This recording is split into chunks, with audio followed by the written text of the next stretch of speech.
Assalamualaikum warahmatullahi wabarakatuh. Perkenalkan, nama saya Upit Purwanti Setianingrum. Saya dari Fakultas Psikologi. Di sini saya akan menjelaskan materi tentang pelatihan dan pengembangan SDM. Dimulai dari pengertian.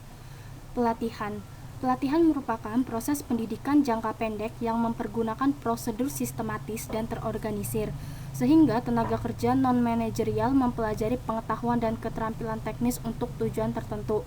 Sedangkan untuk pengembangan adalah proses pendidikan jangka panjang yang mempergunakan prosedur sistematis dan terorganisir, sehingga tenaga kerja manajerial mempelajari pengetahuan konseptual dan teoritis untuk tujuan umum. Selanjutnya ada tujuan dari pelatihan dan pengembangan secara umum dapat dirumuskan sebagai berikut menurut Sikula 1976. Yang pertama yaitu meningkatkan produktivitas. Pelatihan dapat meningkatkan taraf prestasi tenaga kerja pada jabatannya sekarang. Prestasi kerja meningkatkan mengakibatkan peningkatan dari produktivitas. Produktivitas adalah keluaran dibagi dengan masukan. Salah satu unsur keluaran adalah prestasi kerja. Jadi, prestasi kerja meningkat, keluaran meningkat, produktivitas juga ikut meningkat. Selanjutnya yang kedua ada meningkatkan mutu. Tenaga kerja yang berpengetahuan dan berketerampilan baik hanya akan membuat sedikit kesalahan dan cermat dalam pelaksanaan pekerjaan, sehingga itu dapat meningkatkan mutu kerja karyawan. Yang ketiga ada meningkatkan ketepatan dalam perencanaan sumber daya manusia.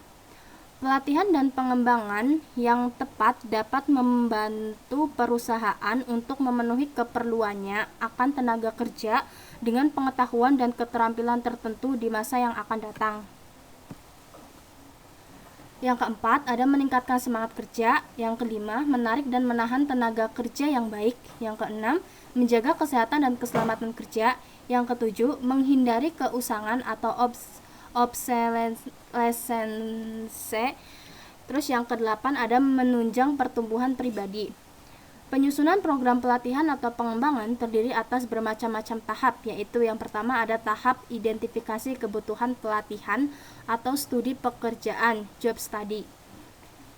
Menurut Miner 1992 mengemukakan bahwa pembelajaran terlibat dalam mengembangkan 4 macam keterampilan yang pada umumnya dilatihkan, yaitu yang pertama, keterampilan didasarkan pada pengetahuan yang dikuasai. Yang kedua, keterampilan perilaku sederhana. Yang ketiga, keterampilan antar pribadi terbatas. Dan yang terakhir ada keterampilan interaktif sosial. Tahap yang kedua ada penetapan sasaran pelatihan atau pengembangan. Sasaran pelatihan dapat dibedakan ke dalam sasaran umum atau tujuan sasaran dan sasaran khusus, yang dapat lagi dibedakan ke dalam sasaran keseluruhan pelatihan dan sasaran objek pembahasan atau latihan. Yang pertama, sasaran khusus dirinci ke dalam satu uraian yang mempergunakan istilah-istilah perilaku yang dapat diamati dan diukur. Sasaran untuk keseluruhan pelatihan sudah lebih konkret dibandingkan dengan tujuan umum. Namun, masalah lebih abstrak dari sasaran atau sasaran subjek pembahasan. Yang kedua, sasaran subjek pembahasan atau sasaran instruksional selalu menggambarkan suatu perilaku yang diharapkan ada pada train sesudah mengikuti suatu program pelatihan atau development. Sasaran khusus ini dapat dibedakan juga berdasarkan jenis perilaku yang hendak ditimbulkan melalui latihan, yaitu sasaran kognitif, sasaran afektif, dan sasaran psikomotor. Selanjutnya ada tahap ketiga, yaitu penetapan kriteria keberhasilan dengan alat ukurnya. Sebagai kriteria keberhasilan pelatihan dapat ditetapkan perilaku trainees sebagaimana ditampilkan pada akhir program pelatihan. Dapat pula ditetapkan prestasi kerja trainees setelah mereka kembali ke pekerjaan mereka masing-masing selama waktu tertentu. Tahap yang keempat yaitu ada penetapan metode pelatihan atau penyajiannya. Tahap yang kelima ada percobaan dan revisi. Tahap yang keenam ada implementasi dan evaluasi. Selanjutnya ada sumber-sumber informasi yang perlu dimanfaatkan, yaitu perencanaan karir pegawai yang telah disusun sebelumnya, daftar penilaian pelaksanaan pekerjaan, kemudian catatan tentang produksi, Kemudian ada berbagai laporan tentang keluhan, keselamatan kerja, dan statistik kemangkiran. Dan yang terakhir ada data mutasi pegawai. Kemudian ada Training Need Analysis atau TNA. Adalah suatu proses pengumpulan dan analisis data dalam rangka mengidentifikasi bidang-bidang dan faktor-faktor apa saja yang ada dalam perusahaan yang perlu ditingkatkan atau diperbaiki agar kinerja karyawan dan produktivitas organisasi meningkat. Terdapat 3 pihak yang turut terlibat dalam mengidentifikasi kebutuhan akan pelatihan. Yang pertama, satuan organisasi yang mengelola SDM. Yang kedua, para manajer berbagai satuan kerja. Yang ketiga, para pegawai yang bersangkutan.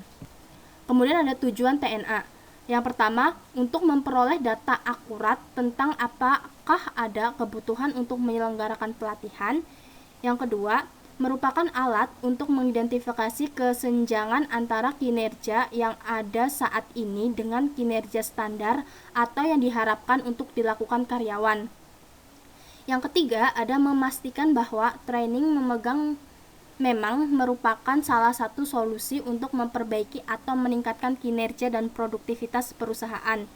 Yang keempat, ada memastikan bahwa para peserta pelatihan adalah orang-orang yang tepat. Dan yang terakhir ada memastikan bahwa pengetahuan dan keterampilan yang diajarkan selama training sesuai dengan elemen-elemen kerja yang dituntut. Sekian presentasi dari saya. Apabila ada kesalahan saya mohon maaf. Wassalamualaikum warahmatullahi wabarakatuh.